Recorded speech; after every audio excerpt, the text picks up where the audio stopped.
النهارده هنتعلم ازاي نعمل for loop ب 2 variables او اكتر في بايثون.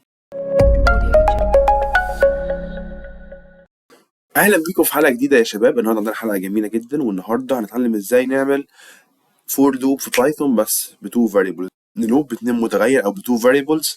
قبل بس نبدا، لو عجبك الفيديو اعمل اشتراك كالعاده واعمل لايك علشان نوصل 3000 مشترك في اقرب وقت ممكن.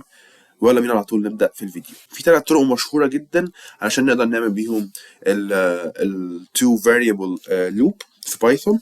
مثلا نعمل حاجه عن اليوتيوب شانل بتاعتي، هو الديكشنري ده يوتيوب مثلا، اعملها كده اسميه. فزي ما انتم شايفين عملنا الديكشنري ده اللي هو اسمه يوتيوب. دلوقتي ممكن نلوب عليه ب 2 variables، نكتب for اسم ال 2 variables key مثلا and value in، ونكتب دلوقتي اسم الديكشنري بتاعنا دوت items وعلامة القوسين، وبعدها نعمل الكولون، وبعدها ممكن دلوقتي نعمل برنت ليهم.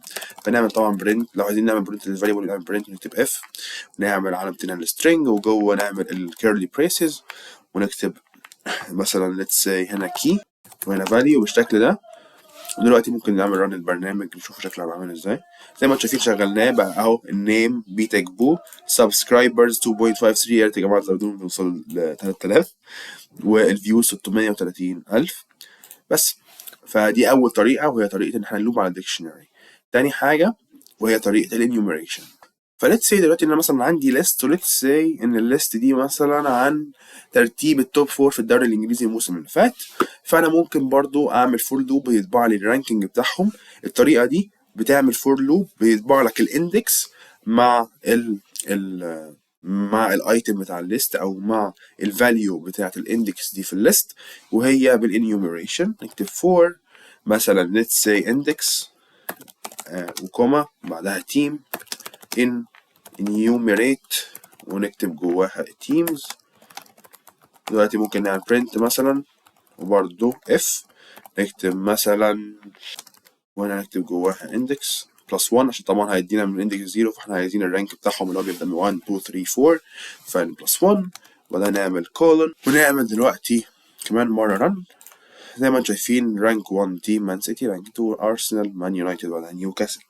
حلو جدا. ودي كانت تاني طريقة. اخر طريقه وهي اكتر طريقه شموليه واكتر طريقه هتبقى مفيده جدا بالنسبه لنا. حلو جدا. ليتس سي دلوقتي ان انا عندي تو ليستس زي ما انتم شايفين. الليست الاولى هي اكس فيها ريد بلو وايت، الليست الثانيه هي واي فيها ليفربول برشلونه وريال مدريد.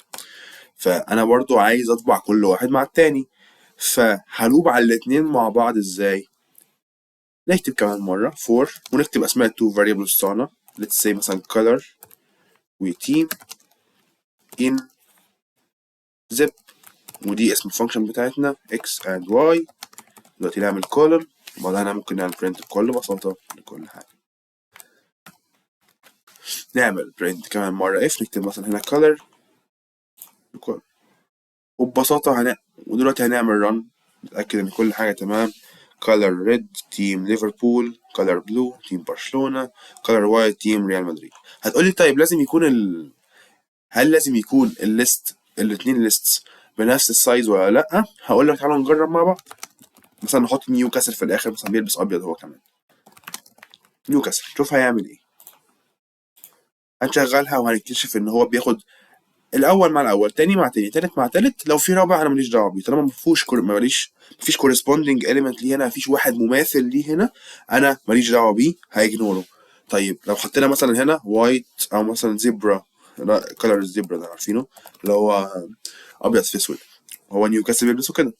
فهنشغل هنلاقي ان زيبرا ونيوكاسل اتطبعوا. فطالما انا ما عنديش ليستس بنفس السايز، فانا همشيها اول واول، تاني تاني تالت تالت، لغايه ما واحده فيهم تخلص وبس كده ستوب.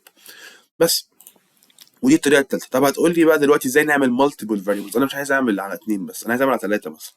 طريقه الزب دي بتشتغل على كل الفاريبلز، يعني ممكن تعملها على 3 على 4 على 5 على 6. تعالوا مثلا نعمل دلوقتي زد ونكتب اي حاجه بقى دلوقتي. ليتس سي مثلا انا عايز احط ترتيب كل واحد فيهم في الدوري دلوقتي. مثلا ليفربول دلوقتي الاول، برشلونه الثالث، ريال مدريد الاول، نيوكاسل تقريبا السابع، حاجه زي كده. فانا دلوقتي هلوب على color وتيم كوما رانك، والزب تاخد 3 arguments x y and z.